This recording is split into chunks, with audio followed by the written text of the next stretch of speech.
नमस्कार दोस्तों, एक और न्यू वीडियो में आपका स्वागत है। गौतम बुद्ध का प्रारंभिक जीवन। सद्गुरु ज्ञानलेख बुद्ध का प्रारंभिक जीवन। गौतम एक छोटी सी रियासत के राजकुमार थे। जब उनका जन्म हुआ तो किसी योगी ने भविष्यवाणी की कि वे या तो एक महान सम्राट बनेंगे या एक महान ऋषि। जब उन्होंने यह भविष्यवाणी की तो गौतम के पिता थोड़े उत्साहित हो गए। वे नहीं चाहते थे कि वे एक महान ऋषि बनें। वे चाहते थे कि वे एक महान सम्राट बनें। उन्हें लगा कि कुछ कष्ट या दुख सहने से वे ऋषि बन सकते हैं। इसलिए उन्होंने उन्हें बहुत सुख दिया, उन्हें बेहतरीन भोजन, कपड़े और सुख दिए। जब वे 19 वर्ष के हुए तो उनके पिता ने उनकी शादी एक बहुत ही सुंदर युवती से करवा दी। उन्हें एक महल में रखा जो बाकी समाज से अलग था, जहां वे आनंद में रहते थे और उन्हें कभी किसी तरह का दुख नहीं सहना पड़ा। एक दिन गौतम ने सोचा कि वे बस शहर से होकर निकल जाएंगे, इसलिए उन्होंने अपने सारथी से उन्हें शहर पार ले जाने को कहा। जब वह जा रहा था तो उसने एक बूढ़े आदमी को देखा। उसने अपने जीवन में कभी किसी बूढ़े आदमी को नहीं देखा था। उसके पिता ने उसे इन सब से बचाया था। उसने पूछा, उसे क्या हुआ? सारथी ने कहा, ओह, वह तो बस एक बूढ़ा आदमी है। ऐसा कैसे होता है? उसने पूछा। उसने कहा, हर कोई कभी न कभी बूढ़ा हो जाता है। उसने खुद को देखा। वह एक अच्छा युवा था। क्या मैं भी? उसने कहा, हाँ, हर कोई बूढ़ा हो जाता है। अगर वे लंबे समय तक जीवित रहते हैं तो वे बूढ़े हो जाते हैं। यह उसके लिए एक एहसास था कि मैं भी ऐसा ही बन जाऊंगा। फिर उसने सड़क पर एक आदमी को पड़ा देखा जो किसी बीमारी से पीड़ित था, उठ नहीं पा रहा था और बहुत तकलीफ में था। उसने कहा, रुको, यह आदमी क्या है? वह क्या कर रहा है? उसने कहा, ओह, वह बीमार है, दुर्भाग्य से। इसका क्या मतलब है? उसने कहा, शरीर कभी कभी बीमार हो जाता है। यह किसी को भी हो सकता है। मैं एक राजकुमार, यह मेरे साथ हो सकता है। यह किसी को भी हो सकता है। फिर उसने देखा, ओह, मैं भी ऐसा हो सकता हूँ। वह इससे पूरी तरह परेशान हो गया। फिर वे आगे बढ़े और उसने एक अंतिम संस्कार देखा। वे एक आदमी का शव ले जा रहे थे। उस आदमी को क्या हुआ? ओह, वह बस मर गया। बस? इसका क्या मतलब है? यह बिना किसी अपवाद के सभी के साथ होता है। फिर उसने कहा, मैं क्या कर रहा हूँ? बस खाना, मौजमस्ती और बकवास। मैं अपने साथ क्या कर रहा हूँ? वह अपने भीतर उथल पुथल में चला गया। अचानक एक राजकुमार होना और इस महल के सुख उसके लिए टूट गए। वह सोचने लगा, इस सब का क्या मतलब है? यह शरीर बूढ़ा होने वाला है, यह बीमार हो सकता है और यह निश्चित रूप से मर जाएगा। मैं अपना पूरा जीवन इसमें क्यों लगा रहा हूँ? लेकिन तब तक उसके पास एक शिशु लड़का था। वह अपनी प्यारी पत्नी और इस प्यारे छोटे बच्चे को नहीं छोड़ सकता था। वह संघर्ष करता रहा और संघर्ष करता रहा। तब तक 1.25 साल से थोड़ा ज्यादा समय बीत चुका था। जब वह छोटा लड़का 1.5 साल का हुआ तो वह और नहीं सह सका। आधी रात को, बिना किसी को बताए, वह चोर की तरह महल से बाहर निकल गया और हमेशा के लिए चला गया। वह खोज में निकल पड़ा, मैं इस जीवन के बारे में सच्चाई जानना चाहता हूँ। बुद्ध का ज्ञान प्राप्ति का मार्ग। ये वो समय था जब भारत में अलग अलग स्कूल स्थापित किए गए थे। एक समय में वे 1800 से ज्यादा अलग अलग तरह के काम करते थे। 1800 तरह के योग।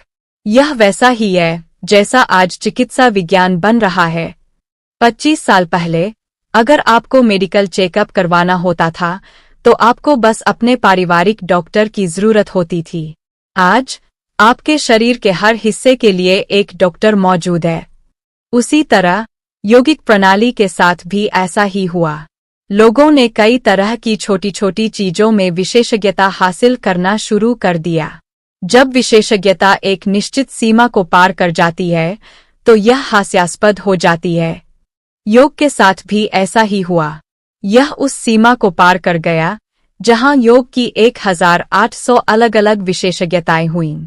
यही वह समय था जब पतंजलि आए और उन्होंने इस अंतहीन रूप से बढ़ते विस्तार को कम करने के लिए योग सूत्रों में सब कुछ समाहित कर दिया।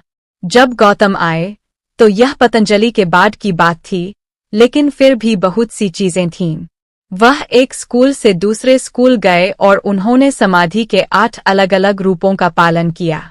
उन्होंने देखा कि वे सभी अद्भुत अनुभव थे, लेकिन फिर भी इससे उन्हें मुक्ति नहीं मिली।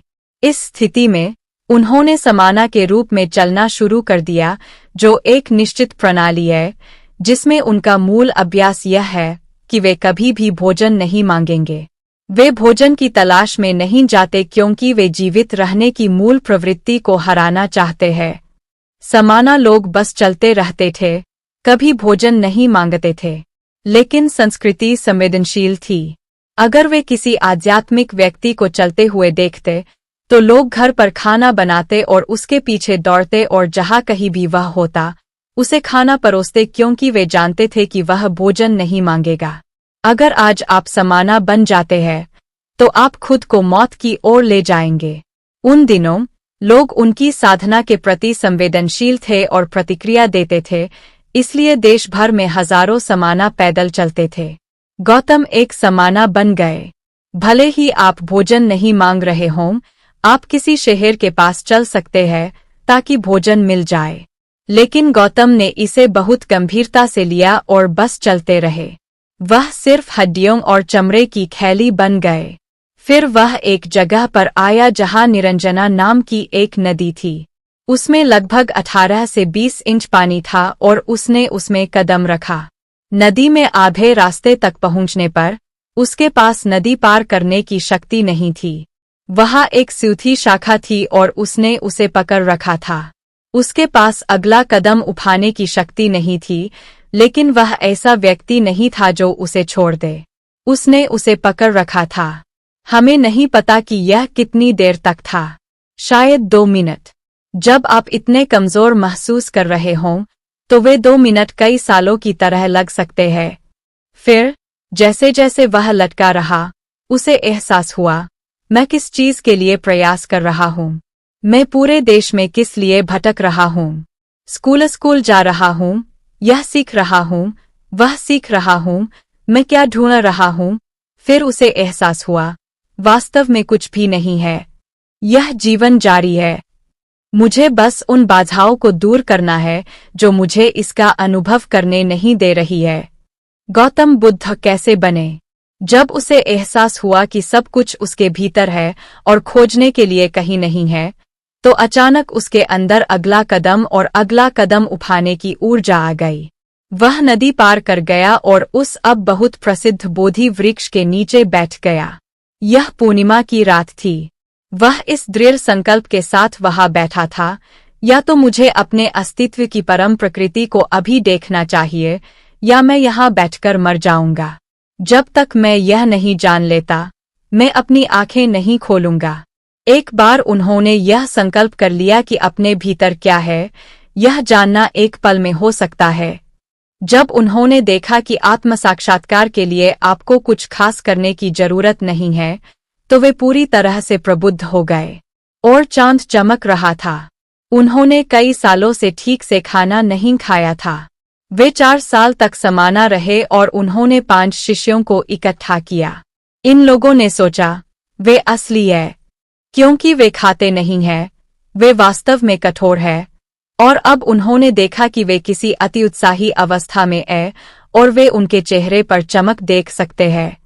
फिर वे उनकी आंखें खोलने और शिक्षा देने का इंतजार कर रहे थे।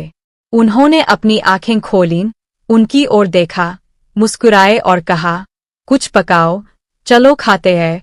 वे पूरी तरह से निराश हो गए। उन्होंने सोचा, वे पागल हो गए हैं। वे 4 साल तक उनके साथ चले जब उनके पास यातना के अलावा कुछ नहीं था, लेकिन जब उन्हें आत्मज्ञान हो गया तो उन्होंने उन्हें छोड़ दिया क्योंकि वे कुछ कठोर सुनना चाहते थे। लेकिन उन्होंने कहा, कुछ पकाओ, चलो खाते हैं। हम अपना समय बर्बाद कर रहे हैं।